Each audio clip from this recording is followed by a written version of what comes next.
السلام علیکم افغانستان بندار د نجیبې سره خدای دې وکړي چې تاسو ټول روغ او جوړ اوسئ او نن بیا د دوشنبې په ورځ باندې یو بل خوندور بندار تاسو ته لرو او زموږ چې نن کوم میلمه دی هغه عکس موږ له تاسو سره د بندار انسټاګرام او فیسبوک پاڼه باندې شریک کړی. تاسو که د هغې څخه کومې پوښتنې غواړئ نو نن خپرونه نیغ په نیغه د هغې به له موږ سره په بندار کې تاسو کولی شئ خپلې پوښتنې له موږ سره شریکې کړئ.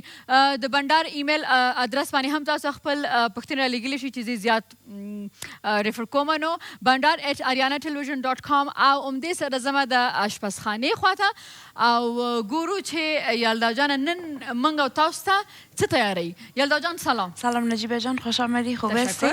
یک سلام به تمام بیننده عزیز. آرزو میکنم مثل همیشه خوشحال و سرحال باشین. دوستای عزیز امشب شامل نظر گرفتم بر شما یک نان شیری آماده کنم. یک دفعه میریم نخنامیش میبینیم بعد از میم سرترستایش صحبت میکنم. د شیدو ډوډۍ لازمه مواد: وچه ډوډۍ 3 دانې 10 افغانۍ، شیدې 1 قطۍ 80 افغانۍ، زعفران د ضرورت وړ، چارمغز 100 ګرامه 80 افغانۍ، بوره نیمه پیاله 15 افغانۍ، بادام 100 ګرامه 80 افغانۍ، هیل د ضرورت وړ. نو د شیدو ډوډۍ مې اورېدلې ده کیدای شي کوم وخت کې زه مریض یم خوړلې مې هم وي خو هغې کې دومره شیان بیخي نه ول چې زعفران هم اوسېږي دا چارمغز دا شیان پکې اوسېږي نو خلک چې خاص او کولی شي تاسو د امید بهار شیدو نه استفاده بله بله از امید بهار از شیر قوت و شیر ملک پلاس است اینجا. بسیار یک شیر خوب، یک شیر عالی، بسیار یک شیر تیره و خوب داره.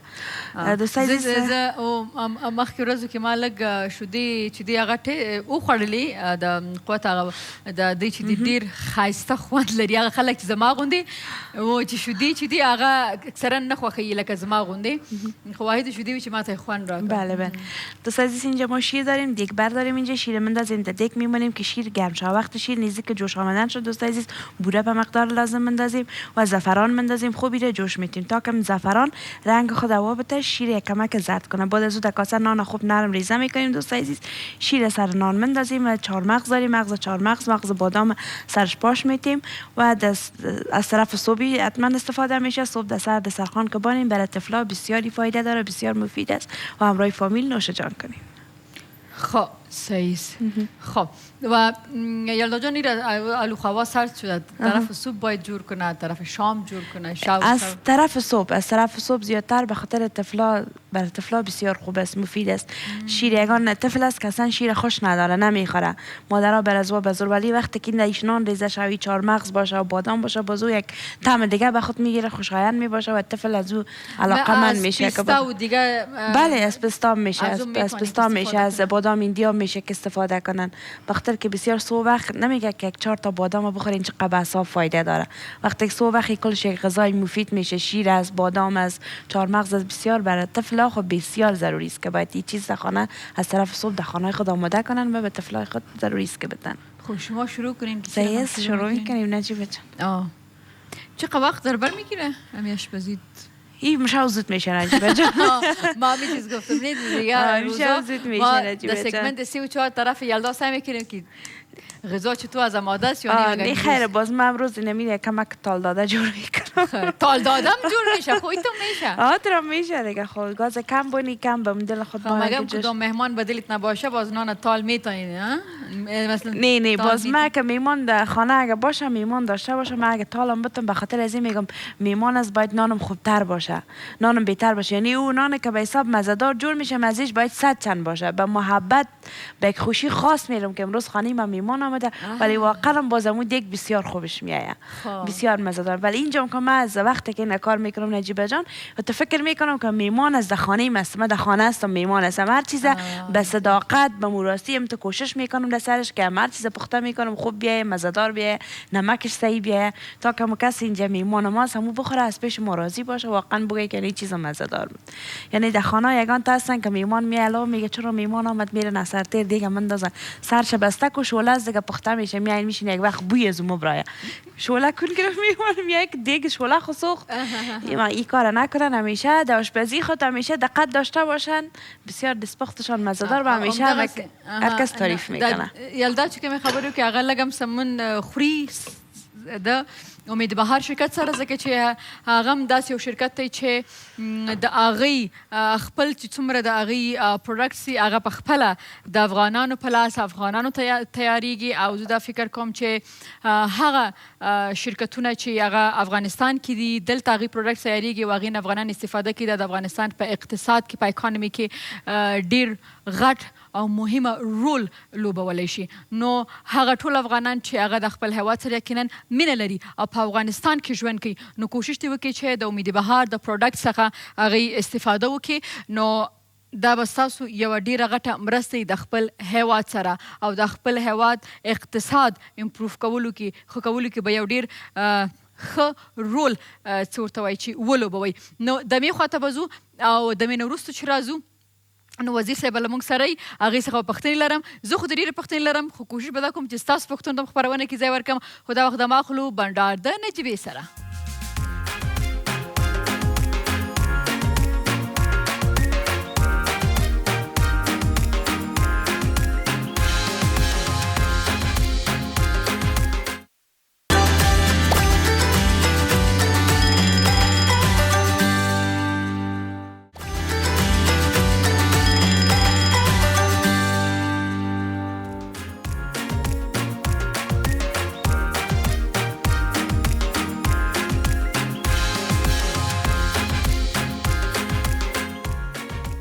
یو وارې بیا راغلاست خپرونه بنډار د نجیبې سره او زما میلمه له ما سره خپرونه کې ناست دی زموږ پخوانی وزیر داخله اویس احمد برمک. ښه راغلاست. مننه، تشکر.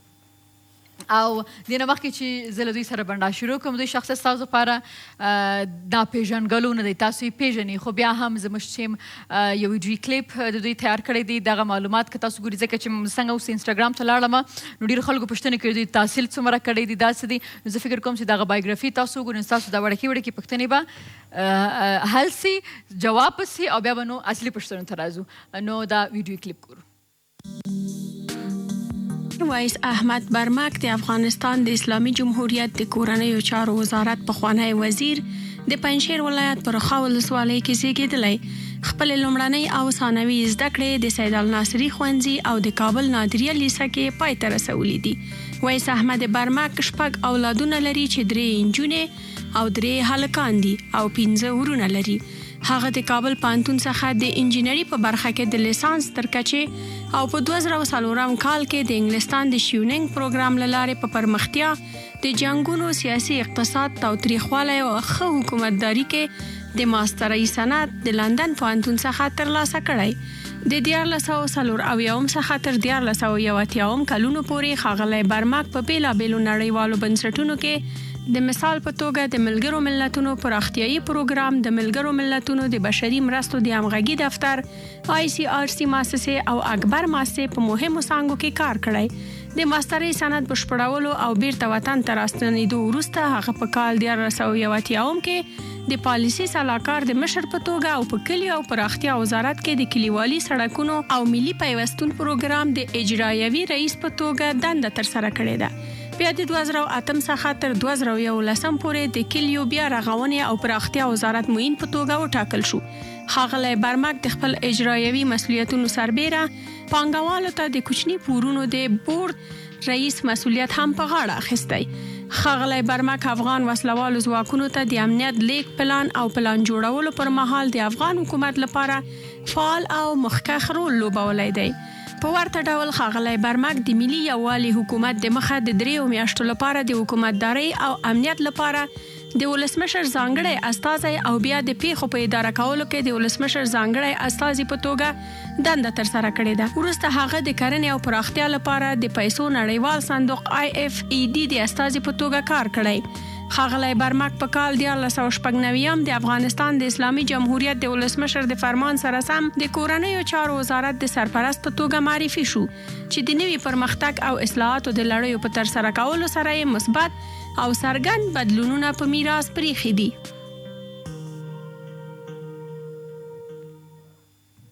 دومره ډیر کارونه خوب است. خوب است. چرا نه؟ صحیح. نو دا ما چې کتل تاسو کارونه چې مختلف مسلکونه کې مختلف ځایونو کې تاسو کارونه کړي دي واقعا ډیر انرژي غواړي، واقعا ډیر انرژي. حوصله غواړي. سلامت مننه. اول خو زه غواړم چې خپل سلامونه او احترام تاسو ته او ټول تلویزیون یارانه لیدونکو ته او خپل وطنوالو ته هر ځای چې اوس زموږ برنامه ګوري ټولو ته خپل سلامونه وړاندې کوم او غواړم چې ټول افغانان یو ورځ راشي یو وخت فرصت پیدا شي چې ټول په صلح او امنیت کې یو ځای په افغانستان کې ژوند یو ځای په افغانستان کې ټول یو ځای ژوند وکړو. صحیح. زما پوښتنه دا وله چې دا دونه ډېر کارونه چې تاسو کړي واقعا ډېر حوصله غواړي. بله حوصله خو طبعا ما از تقریبا تجربه کاری ما در مجموع سال 1993 میلادی ما زمانی که از مکتب فارغ شدیم در اون زمان جنگ‌های داخلی بود و مشکلات هم بود ولی ما در مسائل بین‌المللی از اینکه چون لسان انگلیسی را بلد بودیم از اون آغاز بله ما لسان انگلیسی را تدریس هم کردیم. تعداد زیاد شاگردان هم دارم در افغانستان هم هستن بیرون از افغانستان هم هستن شاگردایی است که تا 100 دکترا درس خواندن نام خدا الحمدلله و بعد از باز جنگ‌های داخلی آمد و متاسفانه فرصتایی بود که باید درس می‌خواندیم کارم می‌کردیم و هم کار کردیم باز بعد از درس هم خواندیم بعد از فاکولته انجینری رفتم درس‌های خودم اونجا هم خلاص کردم باز یک 3 سال فاکولته انجینری اونجا در مو دیپارتمنت مهندسی بودیم و بعد از دیگه کارا هغه وخت چې تاسو لکه زه به پښتنه داسې تاسو نامه خدا 15 ورونه استئ صحیح ده صحیح ده نو هغه وخت چې تاسو هم درس ویلې و هم جاب کو کارم کو د یو معلم په صفت باندې انګلیسي کورس تاسو ویلې چې نو هغه وخت هم ټارګټ هم دا و چې ورته تاسو افغانستان کې وزارت ته رسیږئ.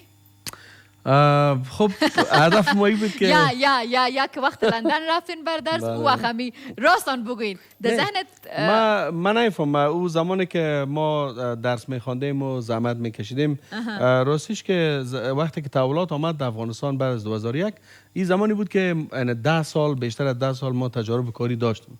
وقتی بر درس هم که رفتم ما یکی از میارایی که در وقت برای بورس تحصیلی سفارت انگلستان در اینجا داشتی بود که کسایی که تجارب حداقل 5 سال تا 10 سال داشته باشن و داینده بتونن به حیث رهبرا و مدیرای خوب در کشورشان عرض وجود کنن.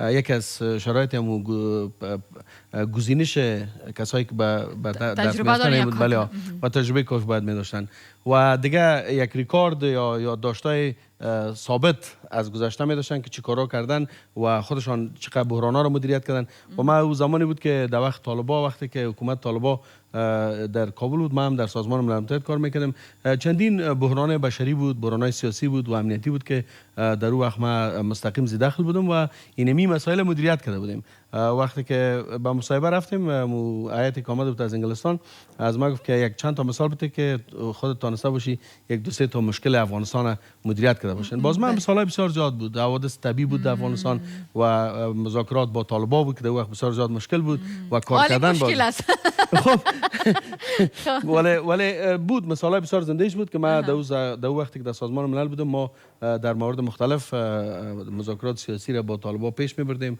در مسائل امور بشری بود و مسائل امنیتی بود اینا کلش باعث بود که امی قار شدنتان سر صدا شدن از اونمو جوانیاتان از خوردرکی براتون مونده بود کدام قار شدن معلوم نیست نه ما که می‌بینیم یگان در سوشال میدیا یک چند شخصیت هست که مشهور هستن شما هستین ما هستم ما خودم هستم یگان چیزایی که پست میشه یگان وقت من خبرم از اونا ندارم مگم تشکر از این کسایی که در فیسبوک و در جایاست خبرها رو چیزا رو نشون میگیرن مگم مشکلی است که بعضی اوقات در سوشال میدیا امروز دیگه یا مطبوعات ما نقش مطبوعات چون مطالعات امنیتی دارم ماله و در نقش مطبوعات در مسائل امنیت در مسائل شکل از آن آمه و بالاخره افکار آمه را چطور بتونیم تغییر بدیم دو ما یکم تخصص دارم چون کاری که با وزارت داخله هم کردیم یک بخشش چون به بخش ما شبکه‌های اطلاعاتی ما بود و مسائل استخبارات بود اینا بود یعنی بیشتر هم تجربه داریم و چون ما ماستری دوم در بخش مطالعات امنیتی و امنیت ملی و مسائل استخباراتی است یعنی میفهم که نهادهای مختلف چی کار در این زمان کار میتونن ولی مطبوعات یکی از گپایشی است نه مطبوعات همیشه یک بخش مثبتش قطع میکنن باز همون بخش منفیش عاجل انعکاس میتن و این دیگه اونم یک پوینت که میباشه میگه یک طرفش نشان میتن. این جزء اون پالیسی کاری مطبوعات است دیگه، به خاطر که یک چیزش تو جالب بسازن. گپای بسیار مثبت در افغانستان اتفاق افتیده و شده، اون امور هیچ وقت انعکاس نمیتن و همیشه متاسفانه ای آزادی بیان است، ما برای احترام میگذاریم. در لندن بودیم در یک جای یک کس گفت که ما که مسلمان هستیم و ما که افغان هستیم و ما کی هستیم مو هستیم. برتان میگم شما کسایی که برنامه را میبینین، برنامه اسلامی که در تلویزیون ها نشر میشه و باز در یوتیوب اپلود میشه، ببینین ویوش چی هسته. و یک کنسرت وقتی که نشر میشه، یک آهنگ که وقت اپلود میشه در یوتیوب، ببینین که ویوش چی هسته. تا کی هیپوکریسی میگن، تو فیسیز، تا کی باشن. امی ما به یک کس گفتم امی است. ما گفتم من چیز نمیگم، چه کسم چیز نمیگم. امی یوتیوب است، شما برین ببینین برنامه را ببینین، بفهمین که ما چقدر رازگوی هستیم، چقدر ایره خوش داریم که گپ بده چی تو زود برسانیم یا چی رقم گپ غلطه چی تو. خب دماغلو به ترسانه کی گو بندار درجی پیسره.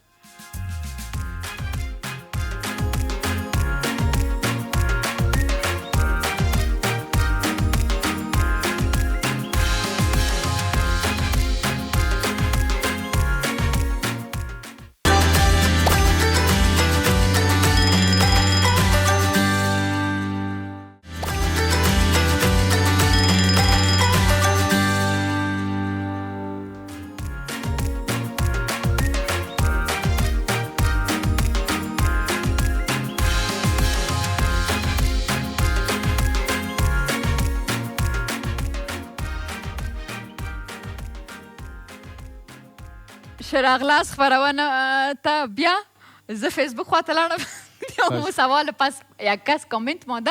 خب همکارای ما که اینجا هستن برام صاحب اونا میگه که تو زیاد عصبانی زود میشی. خب کسایی که ما تلویزیون میبینن اونا میگه که نجیبه 24 ساعت در لباش خنداس خوش هستن. و کسایی که پشت کامera کتا ما هستن همکارای میگه که عصبانی هستی. اینجا یک کس برای شما بهترین جویا نوشته کردن که سلام نجیبه جان، شام بخیر، بسیار مهمانتون عصبانی هسته. خب ها نه من عصبانی نیستم، بسیار خوب است، من راحت معلوم میشم. آنی برای ما مموت هست من که به خاطر که خبر شدیم که شما میایین در فامیل بر ما میگن که ما شاید در فامیل بین دوستا که با حوصله ترین کسی را که اونا امرایش یا امرای ما آشنا شدن، معرفی شدن، کار کردن و یا ای که در خانه مرا اکثرا خانم اولادا کلی میگه پدرمشان میگه که با حوصله ترین فرد فامیل مستم. نه با حوصله ترین خواستین نام خدا سعی که وزیر صاحب شدین، قضیات لندن نکل جو مگم سر یک خانم شکر کشتین تا حالی که نشانه سنمی یک نشانیش هست دیگه. گود. خب سوال یس و نو از جواب بله ها یا نه، اما علامه ازمی استفاده بکنم. ازمی.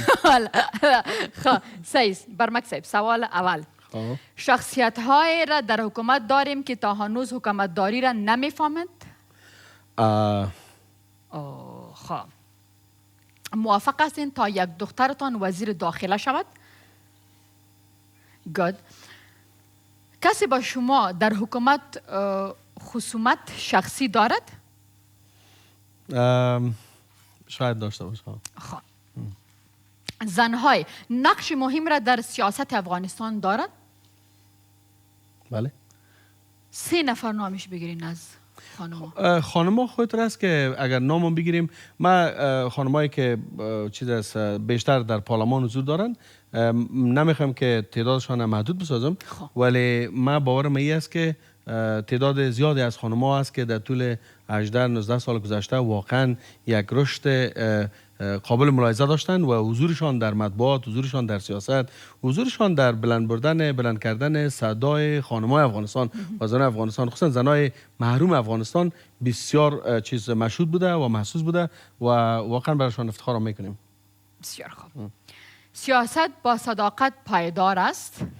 اگر انسان‌های پایدار باشه، صداقت پایدار باشن، بله ها. چرا نه؟ سیاست میتونه با صداقت هم پیش بره. هیچ ما باور ندارم. در افغانستان؟ در گپ افغانستان این مربوط خود نیت و اراده شخص است. من همیشه این میگم که یک کسی که میخواد سیاست کنه، ما هم در افغانستان، ما فعلا در سیاست افغانستان هستم، من یعنی میتونم بگم که در سیستم سیاسی افغانستان فعلا حضور داریم، اما هیچ وقت به ملت خود دروغ نگفتیم، هیچ وقت به همکارای خود دروغ نمیگیم. ما در هر جای کار کردیم چیزی که در توانم بوده برای ملت خود گفتیم که این کارو من انجام دادم میتونم، برای همکارای خود گفتیم که این کارا میشه، چون دید ما واضح بوده برای اینکه این کارا قابل اجرا شدن است و کارهایی که نشده از مردم خود اگر توقع وجود داشته خواستیم که توقعاتشان با ارائه دلایل بسیار منطقی و همجانبه بگم که این کارا مثلا اگر در 2 سال نشد در 3 سال انجام میشه، اما کارهایی که مثلا در 1 سال شده یا 2 سال قابل اجرا بوده برشون گفتیم این کارا میشه. این همین سیاست است دیگه.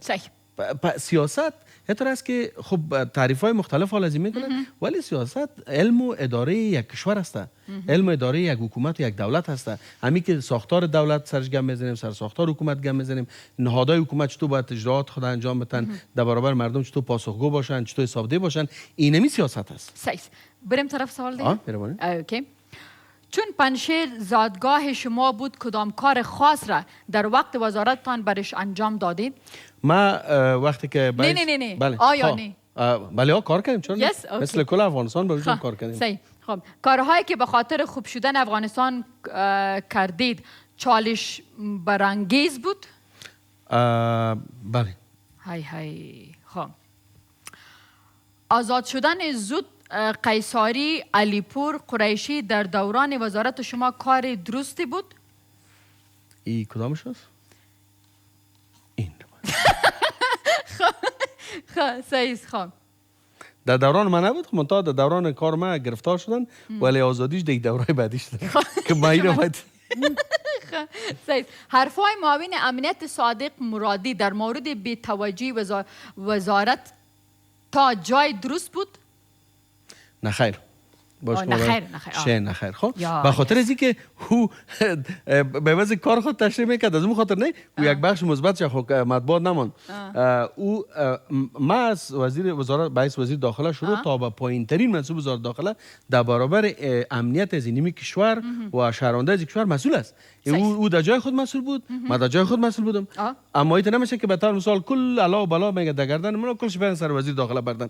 در خصوصا در سیستم نظامی چیز است، سلسله مراتب است. وزیر است، معین است، قماندان امنیه است، قماندان معاونش است، باز اینا معاون اپراتیوی و معاون امنیتی شهر کابل بودن. من نام قماندان بسیار خوش دارم. یگان مردا زن خود میگه قماندان صاحب. منتها او یک موضوعی بود که باید اتفاق نمیافتید و چیزی که از او توقع بردمش، من باعث وزیر داخله از او توقع داشتم که اونا اون پلان امنیتی خود در اونجا مشرع برای مردم افغانستان، چون نشرات زنده بود میگفتن عوضی که اونا سر پلان امنیتی خود بزنن. مثلا ببینین ما امروز اگر خدای نخواسته یک کمک مردم خو باید بفهمه، فکر کنید در شهر کابل یا به ولایت کابل در مجموع میفهمید ما چقدر پلیس داریم؟ بیشتر از 14500 پرسنل پلیس به ولایت کابل هست. شهر کابل و طبعا ولسوالی‌ها در همون مناسبت‌های خاص ملی که یا مذهبی ما شما باشه، یعنی یک قماندان امنیه شهر که صلاحیت کامل هم داره و ما روش مدیریتی ما روری ما در هر اداره که بودیم همیشه صلاحیت‌ها رو تفویض کردیم برای ما چیز مسئولین ماتحت خود و قماندان امنیه این صلاحیت داشت که مثلا در مردم مناسبت باید نیروی کافی را مثلا از ولایت می آوردن یک روز شهر کابل تامین امنیت میشه. خب وقتی که مردم افغانستان بفهمه که برای تنها به ولایت کابل پلیس افغانستان 14000 بیشتر 14500 نیرو داره، این که از افسر شروع تا به عسکر تا پلیس تا ساترمن و افسرش، این از بلند رتبه تا پایین رتبه، خب باز مردم توقع داره که دیگه از قماندان امنیان پرسان کنه، از معاونشان پرسان کنه، از وزیر داخله پرسان کنه. خیلی این 14000 نیرو شما چی میکنین؟ صحیح. خب سوال بسیار خطرناک است. برنامه لایو است، باز برنامه خانم میرین، متوجه باشین. عاشق شدن در دوران معلمی تان تا حال هم به یادتان است؟ ما والا نشته بودم عاشق. کی گفته بر شما؟ من خبر دارم. خب شما خبر دارین دیگه، او را باز ثابت کنین دیگه. ما ثابت کنیم، من نمیخوایم که در خانه بر شما جنجال کنم، شما تنها باز چپ خوب قبول کنین. باید تناست. نه شما گرفتین. نه من نگرفتم. از ما خاطر اینجا پایین مانده میشه. خب عالی، یکم ذره کماندان شما رو هم خوش بشازیم. یک سوال دیگه است. خب همیشه یک کم سیاست شد دیگه. دیپلماسی کنیم. نه باید کنیم. نه خب گفتنی که داخل خب مهریه خانمتان را تا حالی پرداخت کردید؟ او خوب مطابق سنت و عرف که است. نه خوره با نشان بده یا نه؟ چرا خلاص؟ نه بود. نه دیگه نه خود دیگه او خب کل زندگی شریک است. نه باید مهرش بتین. نه از ما کل چیز شریک بر ما بتین ما برشان برسانم. از ما و از خانم کل چیز شریک است بین ما دیگه. خب احمد مسعود می تواند جایگزین پدرش شود؟ احمد مسعود میتونه بله جوان است ان شاء الله آینده خوب داره بله. اگر در انتخابات به دکتر عبدالله رای داده باشید به خاطر اینکه از پنشیر است؟ ما همیشه طرفدار ارزش‌ها بودیم. دکتر اسف عبدالله نه جوابت آست نه اترس اینی مسئله سیاسی است. نه رای حق اجتماعی و سیاسی یک کسی است. اگر ما بخوایم برای دکتر اسف عبدالله رای بدم یا برای رئیس جمهور رای باشم این حق شخصی است و حق اجتماعی است و حق سیاسی است و این محرم است. هیچ وقت کسی نمیگه ما به فلانی رای دادیم. رای خود داده اونجا رفته سری به خاطر انتخابات یک اصل سری بودنش است که هیچ کس باید نفهمه. انتخابات که شدن ما و شما نتیجهش هم در زندگی ببینیم که ما حیات هستم. یک سوال آخری. نغمه هنوز هم زیباترین مشهورترین و خورسندترین بانوی هنرمند افغانستان است؟ باید باشه. خیر ما بله چرا نباشه. دگام هستن خوب هم هستن. خیر از من تو میگیریم. قماندان صاحب برنامه که خلاص شدن باز شما میفهمید که چی کنیم. نه بریک دماغ میترس.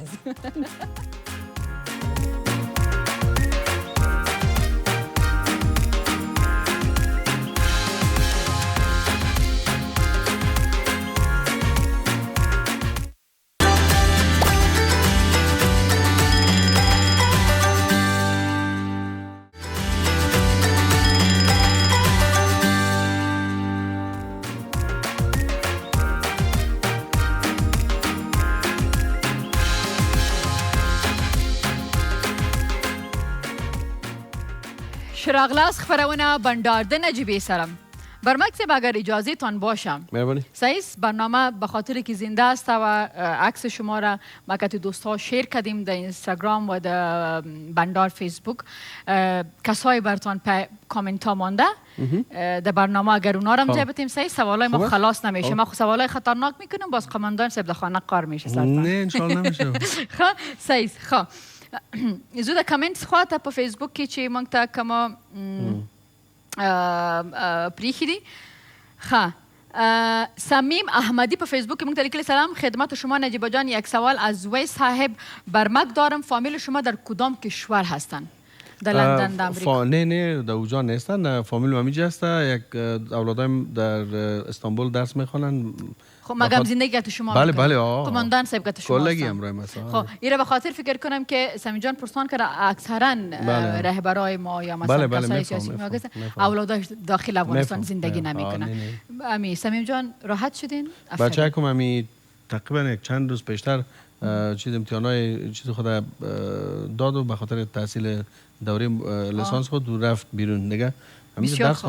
بسیار خوب. بسیار خوب. خب امید محمدی که سلام نوشته کرده سلام نجیبه جان و مهمان برنامهتان آقا ویس احمد برمک بسیار یک شخص نیک است. امید محمدی هستم از قریه قلا احمد ولسوالی بگرامی. موفق باشین. بسیار برنامهتان زیباست. تشکر. سعیس. خب بیا هم فهیم سایمی نوشته که سلام نجیبه جان فهیم الله سایمی هستم از جلال آباد. سوال من از جناب برمک صاحب اینمی است که در نتیجه انتخابات با پیروزی دکتر عبدالله خوش میشید یا با پیروزی دکتر اشرف غنی و چرا؟ ما باید بگم که هم رابطه که شخصی ما هم با رئیس جمهور هم با دکتر اسف عبدالله شاید یگانه وزیری که به حیث یک رابط خوب بینشان در دوره کارم بوده و حتی در میال در وقت شخصیاتم که نیستیم بوده بین اردوشان ما بودیم و بسیار صمیمانه کار کردیم. امروز اردوشان بر اردوشان حرمت دارم احترام میگذارم و هر کدامشان که بالاخره راه پاک مردم افغانستان به پیروزی برسانه ما همیشه همراهشان خواد بودیم و همکاری میکنیم هر کدامشان که باشن. خب سعیس زبیر رسا بسیار تشویش داره. بسیار میگه شام میگه نخوردیم اگه سوال میگه که اگر وزیر صاحب جواب ندادن. زبیر هستم یک زمان نجیب جان با شما و تمام کارمندان تلویزیون جهانی ایرانی یک سلام خاص به مهمان عزیزتان. شکر. سوال ما این است که کدام وقت شما میگه در آشپزی کردین؟ بله بله. یک بار نه که چندین بار آشپزی کردیم. من یک آشپز خوبم هستم در این زمان. چقدر خوب. باز اینجا صبر نکرده دیگه سوالایش هم هستن. هیچ مشکل باز گفتن که کدام کارا خانه را میگه بدت میاد که نمیکنی.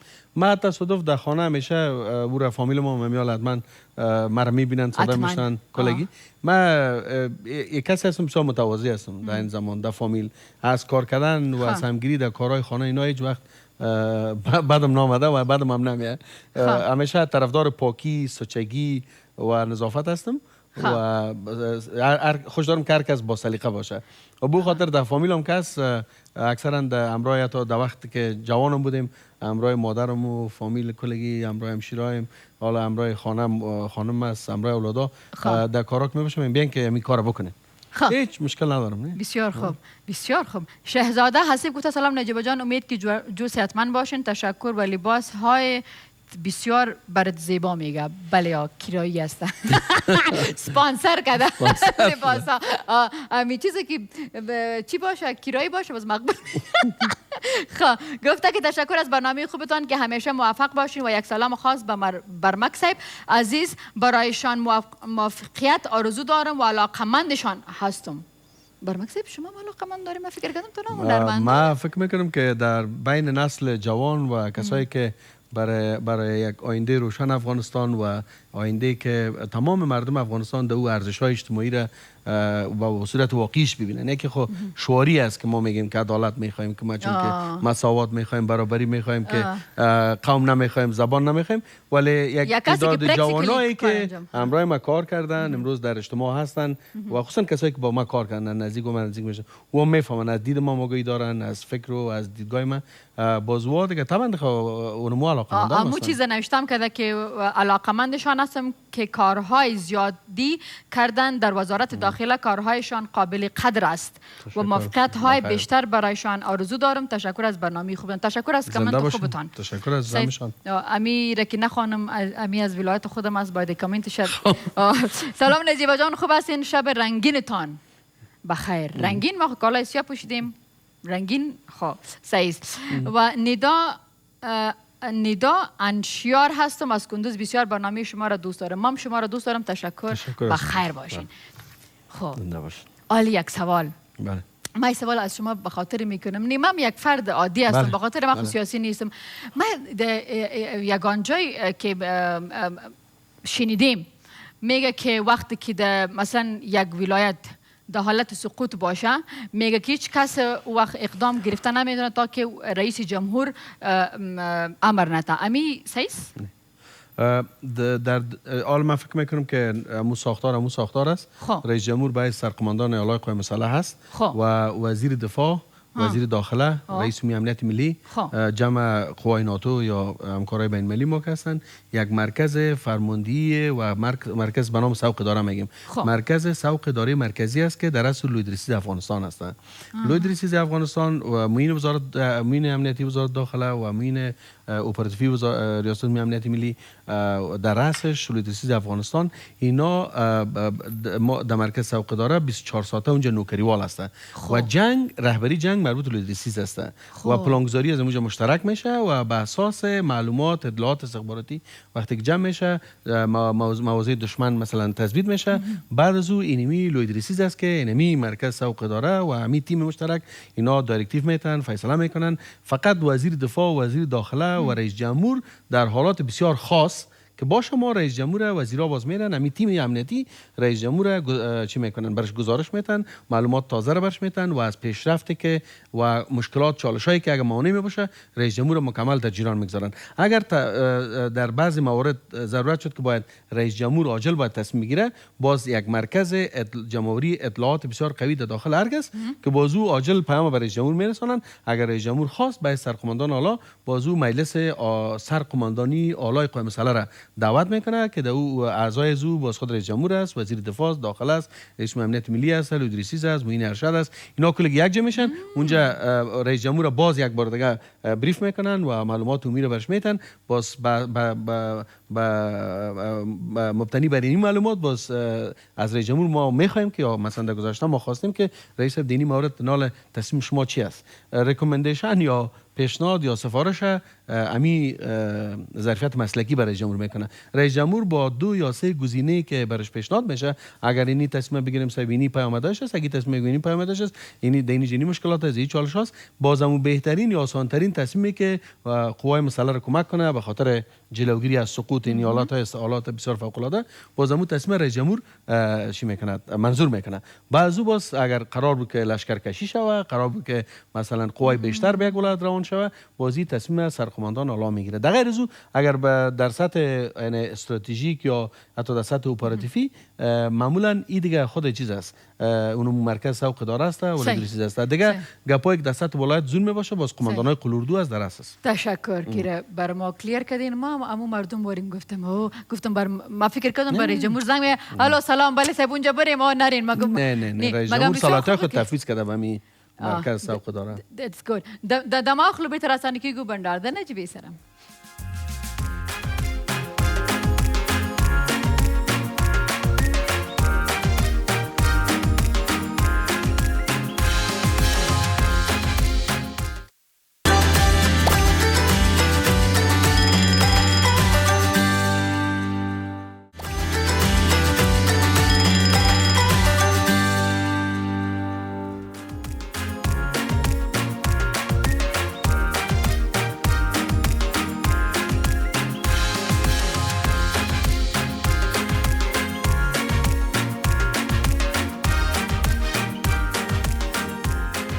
یو واری بیا شو راغلاس خپرونه بندار ده نجیبې سره د شیدو ډوډۍ څنګه تیاره کړې؟ بسیار مزه‌دار بود. مزه‌دار بود.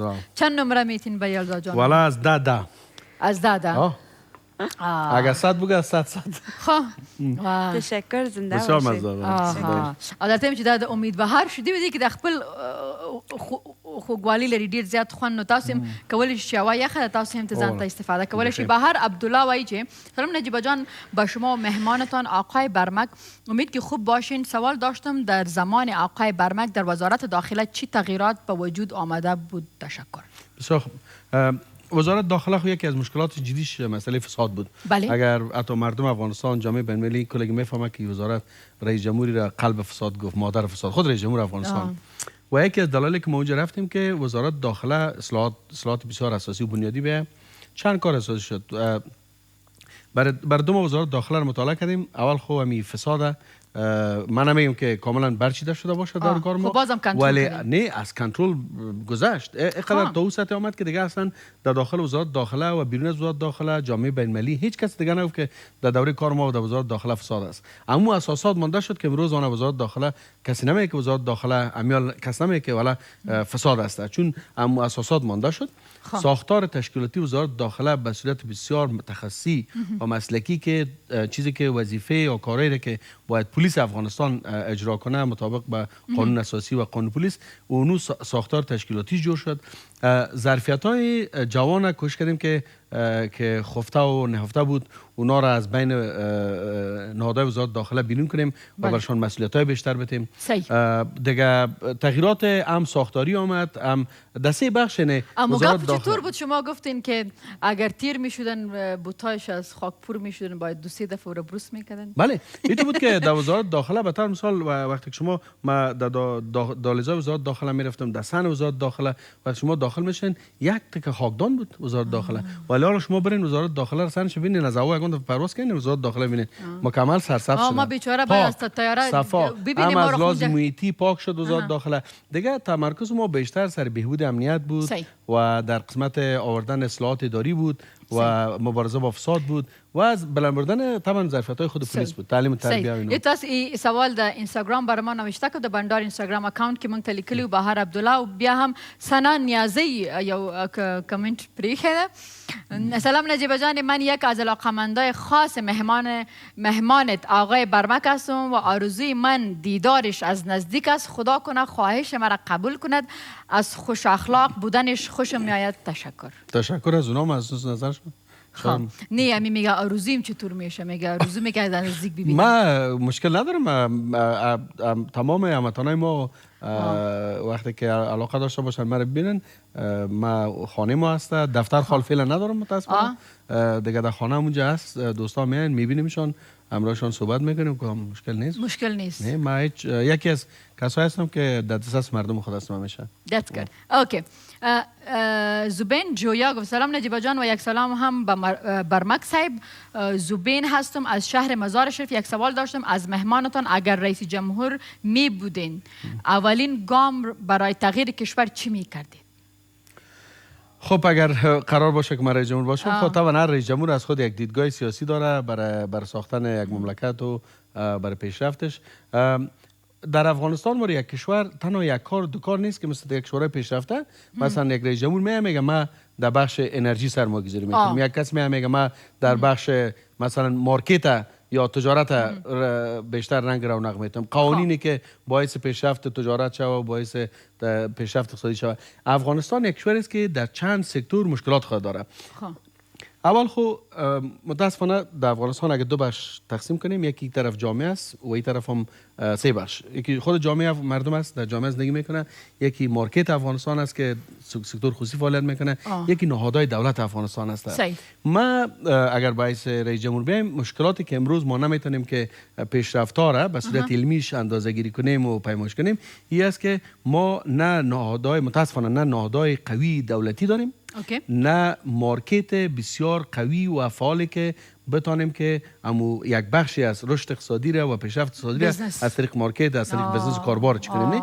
اینجا و این طرف جامعه مدنی هم فعال است، ولی جامعه مدنی فعالی که واقعا غیر جانبدارانه و اینا صدای ملت باشن، چشم ملت باشن و بتانن که مشکلات و نیازمندی مردم اینا متاسفانه که گرایش‌های چیز خود پیدا میکنن، فکری و سیاسی خود.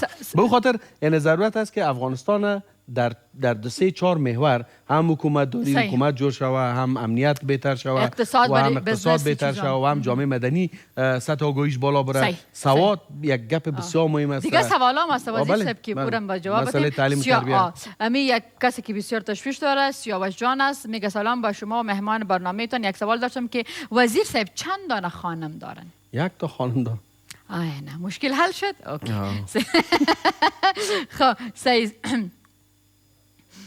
نصیر احمد کاظمی میگه سلام نجیب جان قند و سلام خاص بر مهمانتان جناب برمک صاحب. یک انسان مهربان هستن و برنامه تو را بسیار دوست دارم. تشکر.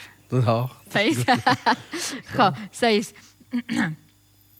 خب در توی چه ما د خبرونې په شروع کې مو ویل کنه کور کې هوم منیسټر څوک دی؟ هوم منیسټر خو معلوم دی کنه؟ نه هوم منیسټر معلوم دی. ښه صحیح ده. نو دا راته وایي چې ستاسو په نظر باندې ماشاءالله ستاسو ماشومان هم دي په افغانستان کې ژوند کې درسونه وایي، نو د افغانستان هوم منیسټري سخت کار دی که د کور هوم منیسټري؟ والا زه فکر کوم چې دواړه یعنې اسانه دي، یو لکه سخت دي.